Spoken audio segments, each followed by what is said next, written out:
Hola, buenos días, buenas tardes, buenas noches a todas las personas que el día de hoy nos están escuchando. Este es el programa de la Red de Apoyo a Víctimas de Sectas. Una vez más estamos con ustedes y como lo habíamos prometido, hoy tenemos un tema por demás interesante.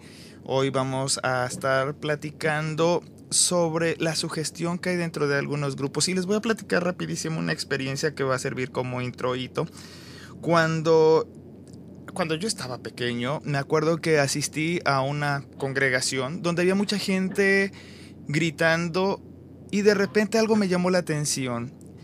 De repente, de un momento a otro, la música que estábamos escuchando, que eran alabanzas, aceleró el ritmo. Mucha gente caía desmayada, convulsionaba en el piso.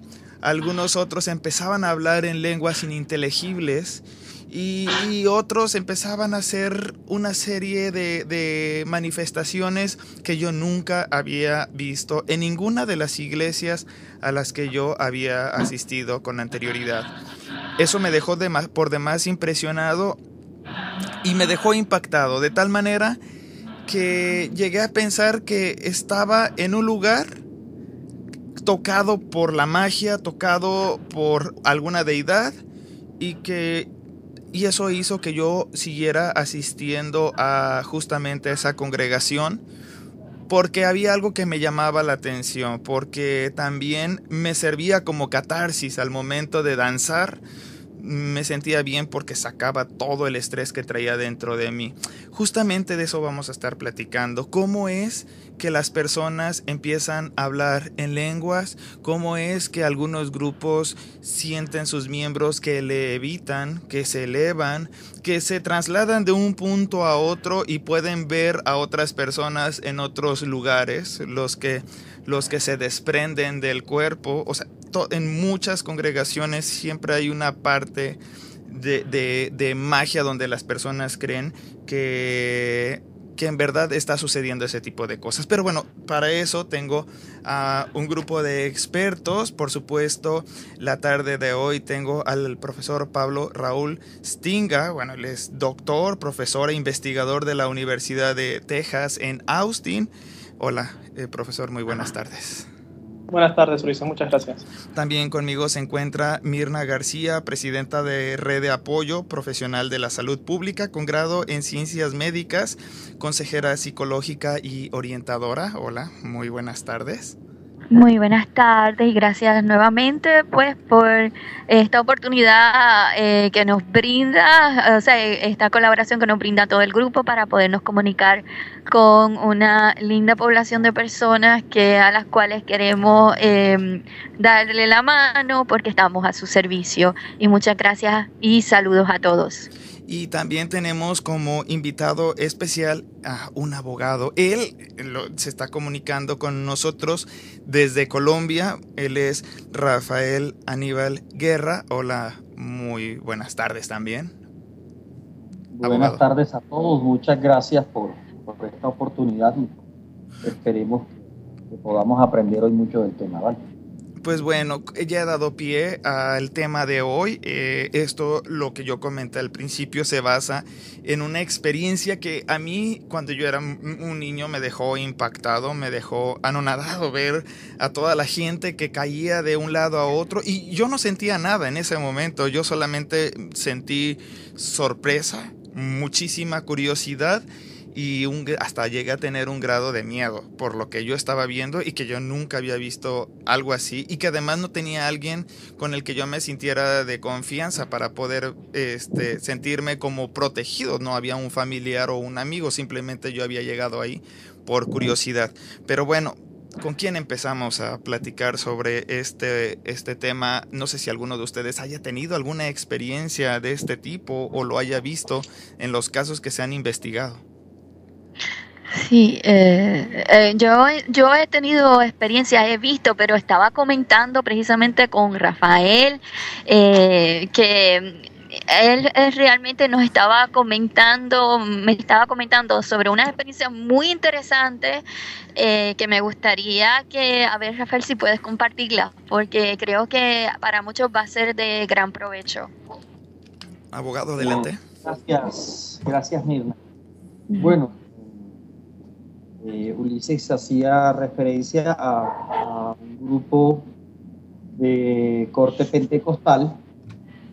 Estamos hablando entonces de un tipo de secta de carácter religioso cristiano que efectivamente, pues dentro de su dogmática, dentro de sus creencias, hay una mezcla entre lo que es cristianismo y un misticismo. Hay un misticismo.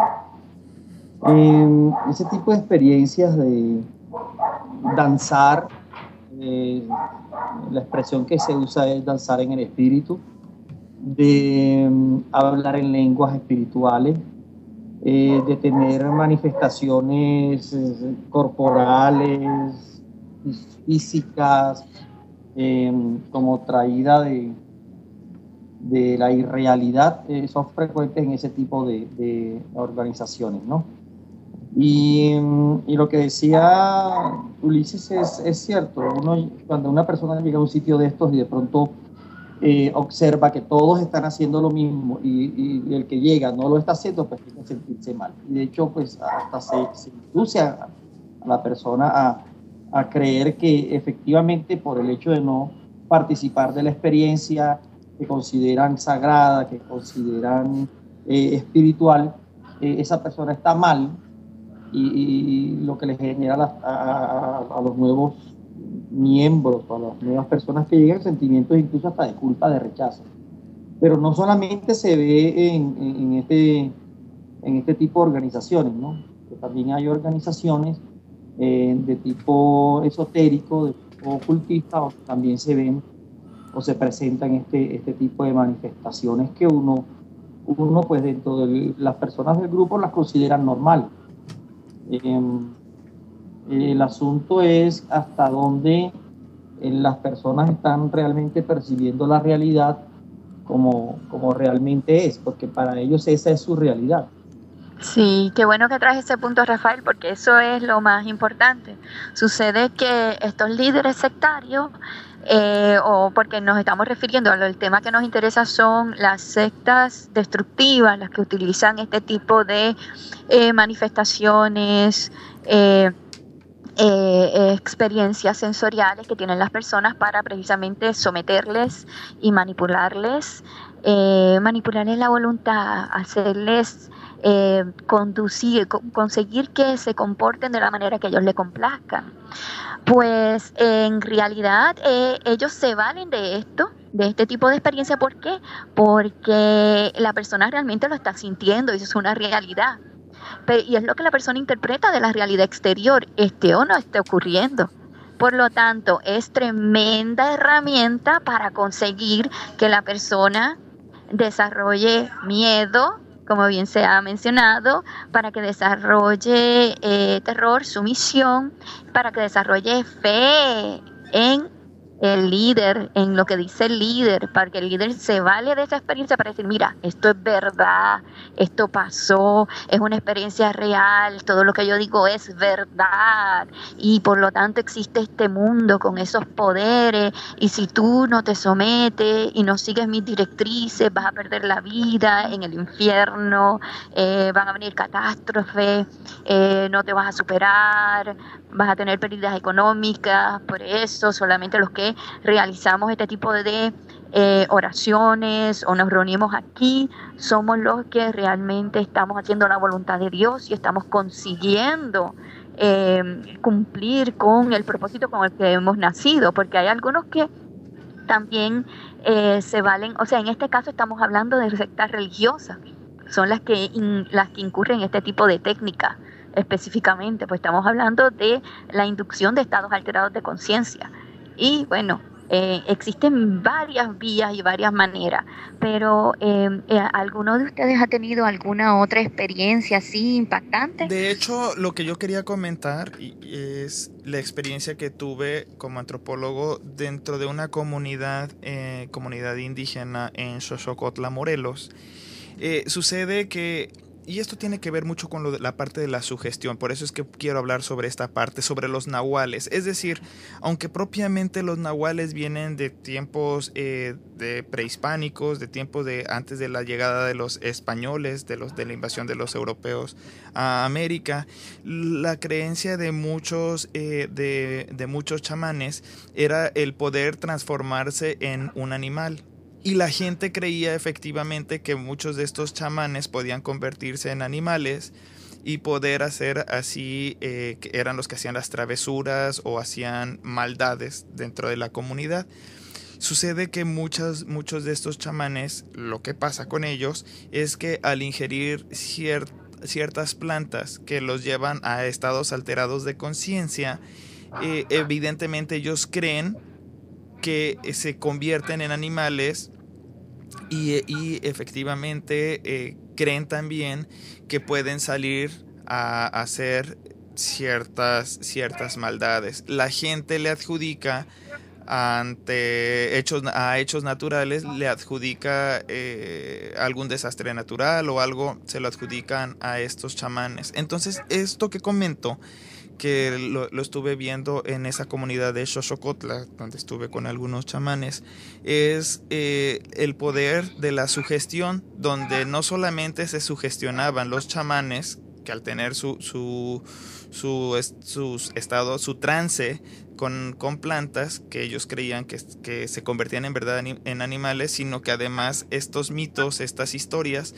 que llegaban a la gente común y corriente de los pueblos, le adjudicaban algunos desastres normales o algo que había sucedido, que son hechos explicables, por supuesto, pero se lo adjudicaban a estos personajes que reciben el nombre de nahuales. Y bueno, esto es para explicar un poco sobre la sugestión. Qué interesante, de veras, Ulises, eso que nos trae. Y cómo en realidad ellos, como ellos viven, y eso es lo que ellos ven imaginariamente, ya sea causado por las drogas, como por los psicotrópicos, o sea, por las drogas psicotrópicas o por esos estados, porque se menciona que con la extenuación, el sonido de tambor, plantas que provocan estos estados como la ayahuasca y otros, pues entonces la persona pues va a experimentar obviamente un estado completamente alterado de conciencia, donde la persona va a ver imágenes, va a escuchar sonidos. ¿Por qué? Porque se desarrolla, lo que la persona experimenta es una completa disociación entre lo que percibe a través de los sentidos y lo que está y los procesos y los procesos de pensamiento, donde depende de cómo ellos interpretan eso que están percibiendo, que está alterado. ¿Por qué? Porque eso es lo que provoca todas estas condiciones ambientales, es lo que provoca en el cuerpo, en el organismo, unos cambios metabólicos que van a producir el que lo que se perciba alteradamente. Incluso vamos a poner un ejemplo de varios elementos que existen, digamos, donde personas que van a alguna iglesia, alguna congregación más bien, van a una congregación y de repente, ¿cómo es que llegan a estados alterados de conciencia? En primer momento, supongamos alguna agrupación de corte cristiano, de estos nuevos que están saliendo, de estos nuevos que tienen menos de 200 años, que han nacido. Hay varios elementos, ¿no? Uno es la música, otra es la forma en la que habla el líder, que va llevando poco a poco a la gente a un estado alterado justamente de conciencia, a sugestionarlos.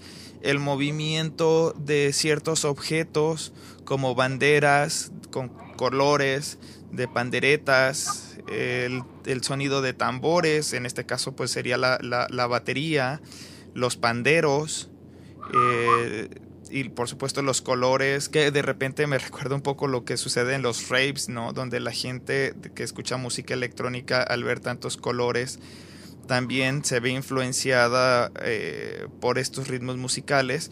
Pues en el caso de los panderos, las telas que llegan a colgar con estos colores vivos, las banderas, y todo esto podría ser una forma, les pregunto a ustedes, podría ser también una forma de llevar a los individuos a un estado alterado de conciencia.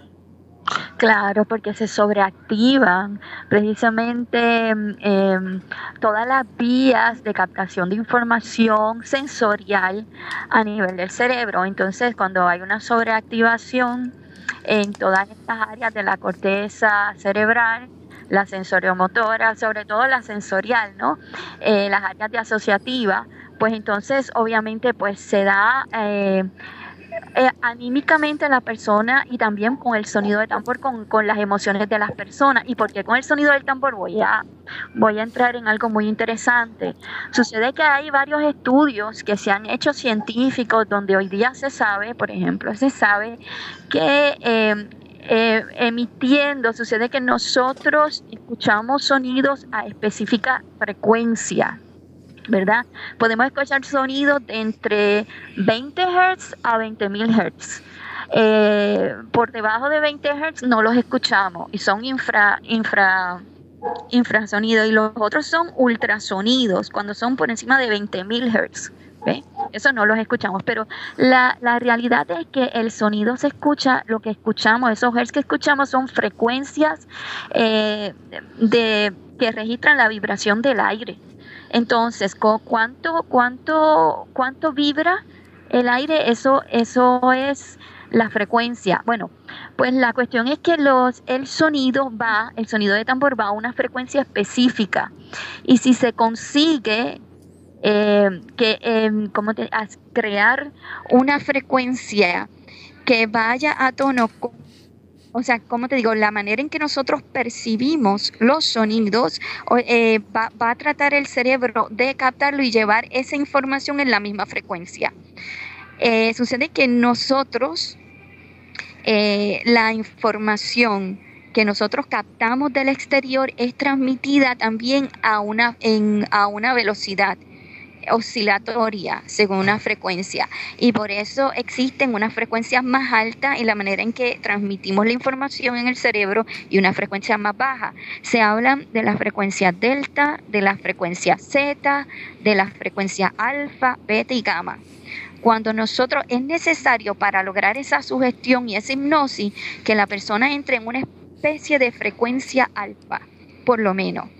Frecuencia alfa, que es una frecuencia cuando tú estás en meditación, la velocidad oscilatoria a través de la cual se transmiten los impulsos va a una frecuencia más baja, y cuando tú caes en sueño todavía más baja. Pero cuando tú estás en meditación, que mantienes los brazos extendidos, que cierras los ojos, que entras como una especie de calma, tú entras en un estado de frecuencia alfa.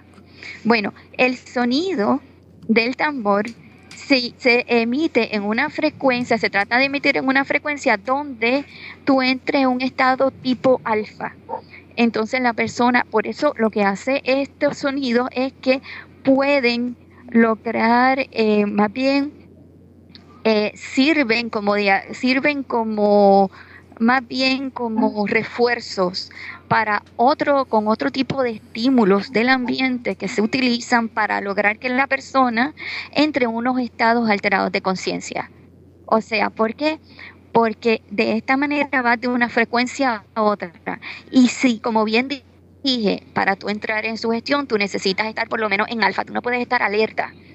Tú no puedes estar en vigilia. Cuando estás en vigilia, estás en un estado de frecuencia es más alto.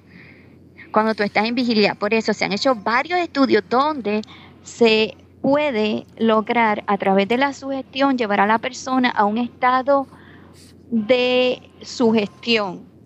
Y por eso es que parte de los estímulos que se utilizan para que la persona entre en estos estados alterados de conciencia, para que entren en trance, por ejemplo, pueden utilizar también, una de las técnicas es lograr que la persona se siente extenuada por el cansancio, recomendarles que hagan ayunos, recomendarles vigilias prolongadas, que es reunirse por las noches, bien tarde en la noche, cosas de que la persona ya esté bastante avanzada con respecto al cansancio, la extenuación, y se le haga más fácil tener hasta experiencias de alucinaciones hipnagógicas, por ejemplo, donde la persona está entre medio del sueño y despierto y de momento ve imágenes, pero al ver las imágenes es una experiencia que él está teniendo, ser imaginaria, pero la está viendo. Y lo que está sintiendo lo está sintiendo. Entonces, ¿qué quiere la persona? Bueno, pues es real porque lo viví. Que sea cierto según la experiencia, según los estímulos exteriores, que no corresponda a lo que existe en el exterior, eso es otra cosa, pero la persona lo está experimentando, así que es real. A mí me ha pasado actualmente, como he dicho, estoy en la universidad y me ha pasado que cuando estoy estudiando altas horas de la noche y no he dormido bien durante un cierto tiempo, empiezo a ver cosas que se mueven de repente y yo en ese momento yo digo, no, aquí tengo que parar de estudiar, de leer e irme a dormir porque mi cerebro ya no estoy percibiendo la realidad tal y como es. ¿Esto es parte también de la sugestión? Es decir... Sí, eso lo utiliza, eso lo hemos visto en diferentes grupos, de estos grupos que utilizan técnicas de persuasión coercitiva para manipular la voluntad de las personas. Sí lo utilizan mucho, es bien frecuente. Es bien frecuente actividades donde invitan a las personas a que hagan vigilias prolongadas, nos vamos en oración, vamos a hacer ayunos prolongados, cosas de que ya la persona está en un estado donde lo que estaba, el cuerpo no le va a dar más y va a entrar en estos estados, pero porque es que va a ser así, porque el cuerpo, el metabolismo, o sea, es que lo que hacen, el metabolismo va a llegar a un punto donde va a aumentar tanto la carga alostática que la persona va a estar en un estado de extenuación y va a caer en todo esto. O sea, obviamente vas a tener alteraciones, se va a alterar el estado de vigilia, vas a tener problemas de atención, vas a tener, va a alterarse el ánimo de la persona no se puede concentrar igual más nunca. El estado, la capacidad de vigilia, o sea, de alerta, la capacidad para estar alerta va a alterarse. La persona va a tener todo este tipo de problemas. Y también en la ejecución. Y esto termina que la persona sea más influenciable ante la información del líder. Claro, sí, porque ahí es donde la persona está captando más bien emociones intensas. Las emociones intensas es lo que percibe y también es lo que va codificando, lo que se va a quedar en la memoria si la persona no está muy drogada, por ejemplo, o no está en un estado demasiado alterado, pues la persona va a recordar algo, pero ¿qué va a recordar? Lo que era más emotivo, y eso es lo que va a codificar. Pero hay dos formas en que se pueden lograr estados, ¿cómo te digo? ¿Alterados de conciencia? Sí, estados alterados de conciencia se pueden lograr de dos maneras. Una es a través de estos factores ambientales donde se está provocando esta presión en la persona, o sea, a través de, ya sea llevándolo a la extenuación, a través de trabajo extraordinario,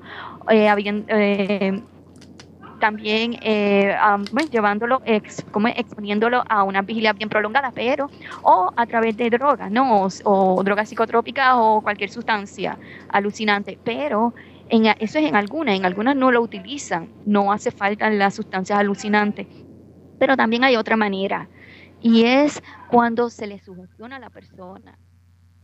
Y sobre eso sí se puede conseguir, porque hoy día se sabe que se puede conseguir esa sugestión donde se puede llevar a la persona a un estado alterado. ¿Cómo se consigue? A través de la hipnosis. Que de hecho yo estaba hablando con Pablo que está por ahí, estaba hablando con Pablo sobre un estudio que se hizo donde, entre tantos estudios que se han hecho, donde se ha demostrado que la sugestión hipnótica es completamente posible y se ha demostrado científicamente y ha sido publicado en revistas científicas. Pablo, ¿estás por ahí? Sí, por supuesto, Mirna. En efecto, como decías, hay estudios científicos que demuestran cómo la sugestión puede cambiar la percepción o crear dudas. Déjame explicar, este es un estudio que se realizó en conjunto en las universidades de Turku en Finlandia y la Universidad de Skövde en Suecia. Sí. Este estudio lo realizaron 4 psicólogos de dichas universidades, y el estudio se llama A Preconscious Neural Mechanism of Hypnotically Altered Colors, a Double Case Study. Esto vendría a ser como algo así como un mecanismo neuronal preconsciente de colores alterados hipnóticamente. Un estudio de 2 casos, ¿no? Sí. Y fue publicado en la revista de la Public Library of Sciences, que es la Biblioteca Pública de la Ciencia, que es una organización a nivel mundial basada en Estados Unidos y en Europa, una non-profit que publica pues artículos científicos, en este caso, bueno, artículos sobre psicología, ¿no? Sí. Entonces, el estudio consistió básicamente en lo siguiente. A los individuos se les presenta 3 formas distintas: un triángulo, un círculo y un cuadrado, ¿no? De 2 colores distintos, azul y rojo, ¿no? Entonces, en un primer momento se les pide que, bueno, se les muestran las diapositivas con las diferentes formas, con los diferentes colores, que identifiquen los que son de color azul, ¿no? Entonces, pues pasa un círculo rojo, no pasa nada. Pasa un triángulo rojo, no pasa nada. Pasa un cuadrado azul, la persona tiene que hacer clic en un botón para identificar que ha visto azul. Y así, esa es la primera fase del experimento. La segunda fase, lo que se hace es, se los hipnotiza, ¿no? Y bajo los efectos de la hipnosis, lo que se le hace es cambiarles el mundo, en cierta manera. Es decir, les dicen, todos los triángulos que veas van a ser rojos, ¿no? Y se los despierta de la hipnosis, ¿no? Entonces, bueno, se repite nuevamente y el experimento, se les empiezan a mostrar las diapositivas y aquí ellos describen hay dos tipos de comportamiento. Uno es el siguiente: cuando aparece un triángulo rojo, bueno, que es rojo, no hay problema. Pero cuando aparece un triángulo azul, hay personas que ven el triángulo que es azul, lo ven rojo, ¿no? Hay una alteración en la percepción del color luego de la hipnosis, ¿no? Y esas personas, pues, aprietan el botón del rojo cuando no deberían hacerlo. El otro comportamiento que ellos observaron es que hay personas que, ok, aparece el triángulo rojo, las personas ven que es rojo, ¿no? Y en su cabeza, en su interior, sienten que hay algo que no va bien, ¿no? Como que, ok, es rojo, pero no sé. Siento como que hay algo que no funciona, ¿no? Y bueno, este es el experimento que ellos realizaron, y estas son las conclusiones que ellos sacaron, ¿no? O sea, ellos ven el experimento como diciendo, lo que hemos hecho en la persona bajo la hipnosis es cambiarle la percepción de la realidad. O sea, la persona termina convencida de que lo que ve es distinto, ¿no?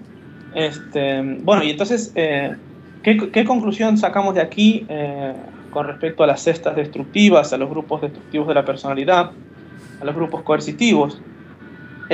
Muchas veces lo que sucede es que, como el segundo grupo de personas, las víctimas ven que hay algo que no está bien, sienten que hay algo que no va bien, donde están hay algo que les está haciendo daño, algo que no les cuadra, pero no logran darse cuenta, no logran identificar qué es exactamente lo que es, ¿no? Como el segundo grupo de personas que ven un triángulo que es azul, que es azul, y dicen, ok, pero todos los triángulos son rojos, aquí hay algo, yo siento que hay algo que no logro identificar qué es, ¿cuál es el problema aquí? ¿Por qué aquel triángulo no me cuadra en mi cabeza, ¿no? Eso es lo que sucede muchas veces en las víctimas, ¿no? Que caen en sugestiones, ¿no? Quizás Mirna aquí podrías... No, sí, muy, muy interesante y muy importante todo esto, porque es sencillamente evidencia científicamente Y nos ayuda a nosotros a explicar por qué una cosa es lo que existe en el medio ambiente y otra cosa es lo que tú percibes y otra cosa es lo que tú interpretas de lo que percibes. Entonces, existen diferentes mecanismos. ¿Por qué? Porque en nuestro cerebro existen unas estructuras del cerebro responsables de interpretar lo que codificamos. A través, o sea, y codificamos lo que percibimos de los estímulos del ambiente. Entonces, una cosa es lo que percibimos y otra cosa es lo que codificamos en la memoria, lo que interpretamos y luego codificamos. Porque si lo que tú interpretas no coincide con lo que percibes, pero ¿por qué? Porque estás sugestionado a reinterpretar lo que percibes, que eso es lo que pasa con las personas que caen en estos grupos también. Lo que perciben se les puede decir, por ejemplo, quiero dar un ejemplo fácil y rápido. A las personas se les puede decir familia. Familia no es tu familia con la que tú naciste. Familia somos nosotros. Y nosotros, ¿por qué? Porque nosotros tú eres parte de los escogidos y le hacen el cuento de que él es una persona especial, que él fue escogido desde la eternidad, que fue escogido por Dios y que él forma parte de una familia especial y que esa familia de él le fue dada por un tiempo, pero ya no es su familia. Entonces la persona, ¿qué hace? Le adjudica y le redefine el significado de familia a la palabra familia, pero le adjudica toda la valencia que le dio esa palabra familia, que era positivo, porque con eso él nació. Cuando nosotros pensamos en la palabra familia, nos viene a la mente, generalmente nos viene a la población, ¿no? Se supone que nos venga a la mente unas sensaciones de bienestar, de seguridad, de protección, de unidad, de cierta alegría, ¿no? Entonces, cierta alegría para los que no, ¿verdad? Pero yo entiendo que la mayoría, vamos a tratar de ser lo más objetivos posible. La familia siempre vamos a tener una codificación, generalmente y socialmente, la codificación, la valencia que le damos a la palabra familia es positivo, no es negativo. Entonces, pero sin embargo dentro del grupo se lo redefinen. Y entonces empiezan a interpretarlo diferente, porque ahora cuando empiezan en la palabra familia, ahora identifican a otra, le dan otra definición. Entonces, otra cosa es lo que tú interpretas, otra cosa es lo que tú ves, le adjudicas otro significado, otra valencia a lo que ven, o sea, cuando entran en los grupos, quiero decir, porque ahora tienen que aprender que familia es otra cosa, pero eso es una manera de sugestionar, los que utilizaron sugestión para llevarlo a ese convencimiento de que lo que están viendo no corresponde a lo que interpretan. Entonces empiezan a crear una especie de disociación entre lo que ven y lo que interpretan. Desde el punto de vista de imaginario, porque sería cuando ven alucinaciones, ¿no? Ellos pueden interpretar que eso es real y empiezan a interpretarse que eso es real y eso se convierte en el mundo de ellos. Y al convertirse en el mundo de ellos, eso es lo que ellos codifican y lo que llevan a la memoria. Y entonces se convierte en una experiencia completamente para ellos empírica y real. Y eso es lo que ellos van a interpretar, lo que ellos van a experimentar y por lo tanto van a aumentar que la fe y el fanatismo. Incluso yo quería preguntar sobre estas personas que están en sectas destructivas de la personalidad, en sectas que las están destruyendo y que están destruyendo su entorno. ¿Por qué la gente pareciera que gusta de esto? ¿Por qué lo repite? ¿Por qué va a esas sesiones? ¿Hay placer en por ejemplo, caer en el piso hablando en supuestas lenguas, caer en, no sé, desmayarse, parecer que tienen convulsiones, moverse en forma que hasta pareciera catártica de un lugar a otro, retachándose en las paredes o simplemente remolineando y dando vueltas sin parar? ¿Hay placer en eso? Digo, ¿por qué repetirlo? ¿Por qué ir a ese lugar donde se practican estos estados alterados de conciencia? Existe la creencia, más bien subconsciente, el subconsciente de la persona, donde la persona realmente desea que toda persona tiene la necesidad de vivir, todos queremos vivir, y la vida eterna es bien atractivo, bien llamativo. Esa necesidad de convencerse la persona de que es real ese mundo espiritual se puede convertir en una necesidad, especialmente en estas personas que están en estos grupos donde se les está todo el tiempo sugestionando para que piensen que el mundo se va a acabar, que van a perder la vida, de que se van a condenar en el infierno, de que tienen que sentir terror al diablo que los está que está por todas partes.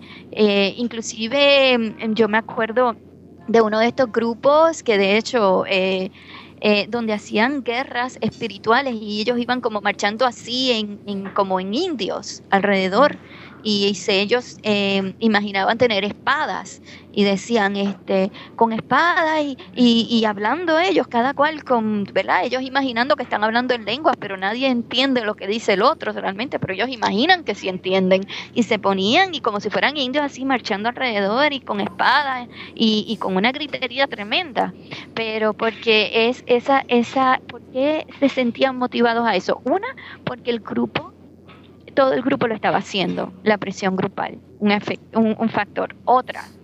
Otro factor es el miedo a que me voy a condenar.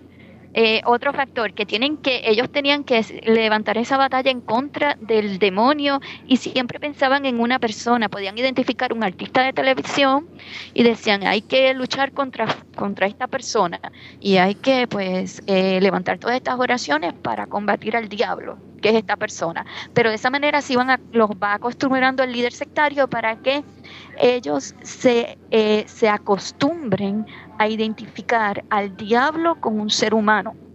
Y así te pueden poner a tu mamá, a tu hermano, y hacer unas luchas con quien le dé la gana al final. Entonces, de esa manera los va aislando. Eso es lo que quiere. ¿Qué es lo que quiere? Porque los quiere aislar también de la familia, en muchos casos, para que estén desprotegidos, vulnerables, y poderlos someter y hacer con ellos lo que les da la gana. Porque si tú no tienes apoyo de la familia, no hay quien te proteja. Estás solito. Y así pueden hacer lo que quiera contigo. Y tú vas a depender, y la persona queda vulnerable a la disposición de lo que diga toda la población que le rodea, que es ese mundo de la secta. Se convierte en su mundo real, en el mundo para él auténtico, y necesita la estima de ellos. Y entonces queda totalmente sometido la persona. O sea, todo esto es un plan perfecto para someter a la voluntad de las personas y para llevarlas a creer que si no se comportan de esta manera le va a ocurrir las peores de las catástrofes. Porque imagínate tú ver hasta poderes que nadie, de seres que nadie ve y que ni siquiera ve la persona, pero que son reales. Sí. Para él. Justamente, adelante. Es Rafael, ¿verdad? Sí, adelante, Rafael. Voy a agregar algo a lo que ha dicho Pablo y Ulises. En efecto, estos líderes sectarios tienen como propósito sugestionar a sus adeptos para llevarlos al convencimiento de una realidad ficta o presunta. Tiene como origen el temor que la mayoría de las personas manejamos frente a la muerte, ¿no? El ser humano quiere continuar su existencia. Aparte existe un temor a una condenación eterna, entonces hay que buscarle salvación. Y el ser humano tiene además necesidades de pertenencia, de protección, de aceptación. Entonces, tomando eso como base, y el líder sectario, sabiendo eso, sabiendo que las personas tienen temor a la muerte, temor a una condenación eterna, están pasando por un momento difícil de su vida, de pronto una catástrofe económica, una separación conyugal, una enfermedad, etcétera, y que esta persona necesita protección, aceptación, sentirse parte de una familia, como decía Mirna, pues aprovecha esa circunstancia. ¿Y cómo sugestiona el líder sectario? ¿Qué hace para sugestionar? Bueno, el líder sectario hace dos cosas muy puntuales. Primero, prepara el ambiente, como decía bien Ulises al principio, ¿no? Está la música, está la voz humana dirigiendo los cánticos o dirigiendo lo que la persona tiene que ir haciendo durante el momento en el que se está del culto, no sé. Además hay unas prácticas religiosas físicas, místicas, párese, cáigase al suelo, dance, levante las manos, y eso lo que va produciendo es un delirio eufórico o depresivo colectivo, pues todo el mundo empieza a sentir lo mismo. Pero hay un factor que es muy importante para el líder sectario para poder llevar a la gente al convencimiento de que lo que se está haciendo está bien. Porque es que una persona llega a un lugar de estos donde se enseñan o se practican este tipo de ritos, diría yo, y la persona se siente incómoda. Entonces hay que convencerla de que esto está bien y que el que está mal es él, que está viendo todo raro. Entonces lo que hace el líder sectario es buscar una referencia histórica bíblica. No, estamos hablando de sectas religiosas de carácter cristiano, en este caso.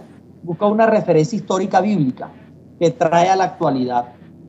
Y entonces dice, mire, por ejemplo, usted está hablando en lenguas porque por allá hace 2000 años en la Biblia, en el libro de los Hechos, en el capítulo 2 dice que había un grupo reunido y pensaron hablar unas lenguas.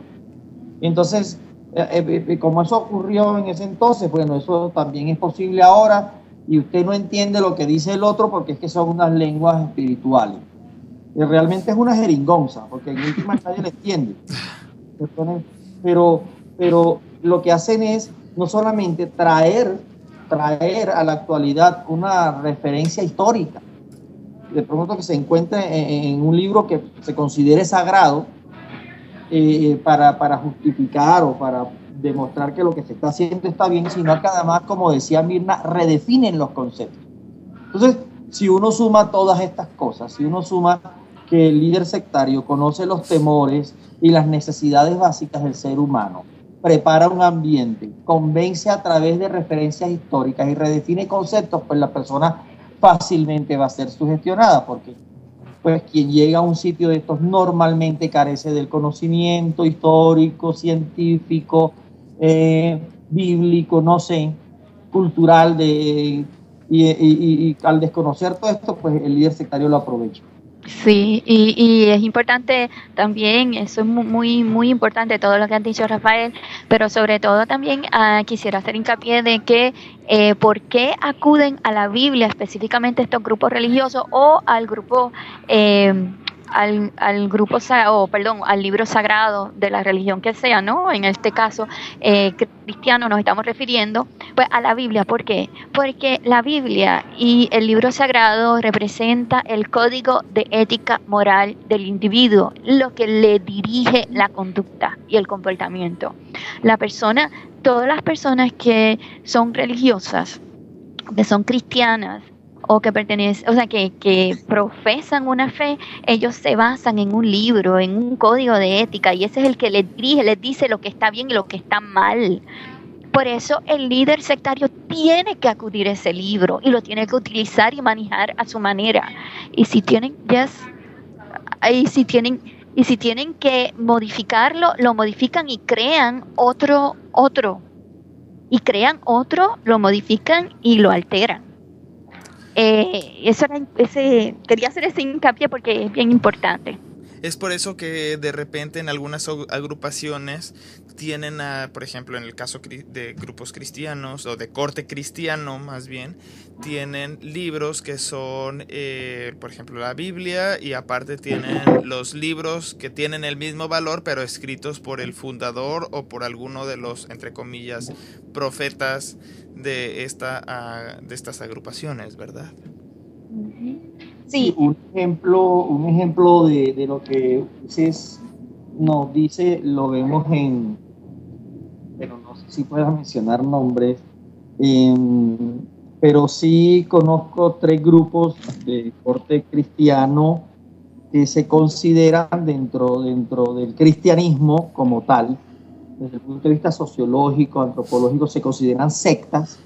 Hay 3 grupos específicos que han modificado el texto bíblico, han creado su propia Biblia.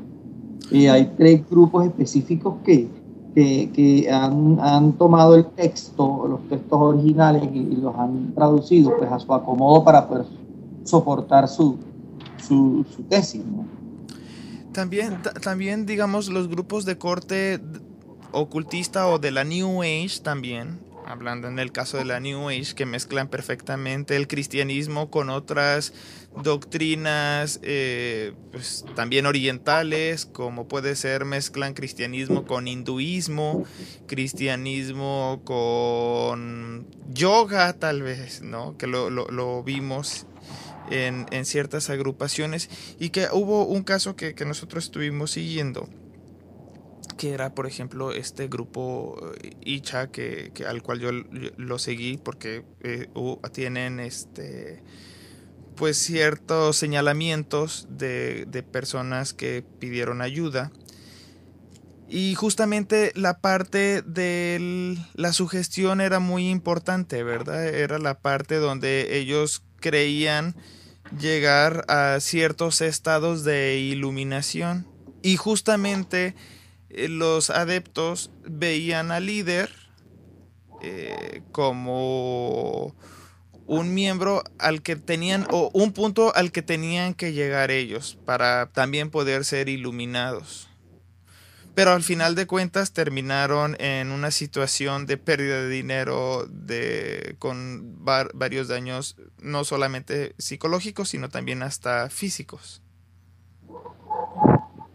Sí, entonces hay que considerar también la presión de grupo y todos los factores, porque no es uno solo el que influencia para someter la voluntad de estas personas, pero en estos grupos que utilizan los estados alterados de conciencia, o sea, lo que queremos decir es que es uno de otros factores, entre otros factores, que en conjunto, todos estos elementos en conjunto pueden conseguir que la persona acceda, se someta a los caprichos del líder que ofrece las charlas, el que ofrece los discursos. Sí. Pues bueno, el tiempo se nos está acabando. Ya tenemos que irnos a los últimos comentarios, con lo que nos quedamos para proveerle a la gente que nos está escuchando con, digamos, nuestras conclusiones. ¿Con quién empiezo? ¿Quién quiere dar su último comentario? ¿Está bien con profesor Pablo? Sí, Ulises, sí, por supuesto. Bueno, básicamente lo que quiero resaltar es que tenemos que estar conscientes de la dificultad, del problema en el que se encuentra la víctima. O sea, tenemos que entender qué es lo que le pasa a la víctima para poder actuar mejor, ¿no? Y como el estudio que describí demostraba, a veces la persona ve que hay algo que no está bien, pero no sabe qué es, no logra identificarlo, y por lo tanto no sabe reaccionar, no puede reaccionar, no sabe qué hacer, ¿no? Por eso a veces la gente cuando dice, está en esa secta y no quiere salirse, ¿no? Quizás uno no sabe por qué las personas caen. Nosotros estamos estudiando aquí todas las técnicas, la sugestión, técnicas hipnóticas, pero uno no ve generalmente qué es lo que le pasa a la persona, ¿no? Por eso tenemos que estudiar y tenemos que intentar aprender qué es lo que va pasando, por qué la persona a veces dice, esta es mi nueva familia, este es mi nuevo papá, esta es mi nueva mamá, esta es mi iglesia, estos son todos para mí. ¿Por qué ese tipo de cosas? Y lo que estamos demostrando aquí es que en el caso de los grupos destructivos que estamos estudiando, no es una elección personal, no es porque yo quiero creer, no es porque ahora yo lo siento así, es porque viene inducido, la persona viene manipulada, la persona viene, como dije, manipulada, viene siendo, sus valores vienen siendo trastocados, sus conceptos vienen siendo redefinidos, ¿no? Y esto es algo que, recalco, tenemos que entender para poder ayudar y también para tener compasión de estas personas que lamentablemente caen en los grupos. Rafael, abogado, ¿quiere hacer su último comentario? Ya una pequeña cosita. Aclarar que lo que se está debatiendo no es el tema del cristianismo como tal, sino de los líderes sectarios que dentro de organizaciones con títulos de cristianos manipulan a las personas, ¿cierto? Así que de pronto el oyente dirá, bueno, es que están atacando el cristianismo, a Jesús, a la Biblia. No es eso, sino alertar más bien a las personas que en algún momento necesitan algún tipo de ayuda profesional, pues buscar ese tipo de ayuda profesional y después no creer a cualquier persona que dice, mira, yo conozco un lugar, o yo conozco estas experiencias, o yo sé que en este lugar puede pasar esto, ¿sí?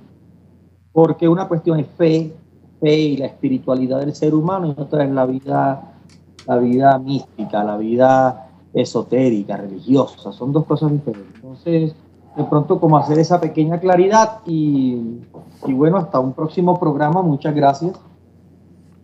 Muchísimas gracias, abogado Rafael Aníbal Guerra. Mirna García, sí, presidenta. Sí, gracias. Yo me uno a la expresión de los compañeros. Nos interesa sobre todo que las personas que nos están escuchando se pregunten si es que algunos se encuentran en estos grupos, y sienten y resienten un poco o se ven a sí mismos como que lo han perdido todo económicamente, como que pues todo se lo han entregado al grupo pensando que están convencidos que ese es para Dios y para su iglesia, pero al final se ven arruinados económicamente y como que no salen del plato, o sea, siempre están ahí y siempre con la esperanza de que van a mejorar económicamente porque son las promesas que le dan. Pues reevalúen si no es pura sugestión lo que les está manipulando, ese sentimiento también de sufrimiento, de angustia por causa de todos esos sacrificios que están haciendo, que les aseguran que esos sacrificios son una demostración del amor a Dios y es la vía para salvar el alma, para salvarse ellos, pero son sacrificios que les son impuestos por los líderes y por el grupo. Sí. Con el propósito del éxito del grupo. Entonces que los reevalúen y porque es lo que precisamente convierte a estos grupos en organizaciones que determinamos e identificamos como sectas destructivas. Y entonces, quería que supieran que estamos siempre al servicio de todos y que cosa pues que nos escriban, como bien dice Ulises. Así es, y bueno, yo me quedo con la parte de muchas congregaciones y cultos destructivos buscan hacer una cierta oferta que los diferencie de los demás. Y quizá en esto no haya problema. El problema es porque hay gente que busca emociones y va a ciertas congregaciones para buscar emociones también. El problema es que este tipo de sugestiones sean utilizadas en contra del individuo y en beneficio económico, a veces hasta sexual, del propio líder o la gente que busca un fin que no es el de la trascendencia de la gente que lo está siguiendo.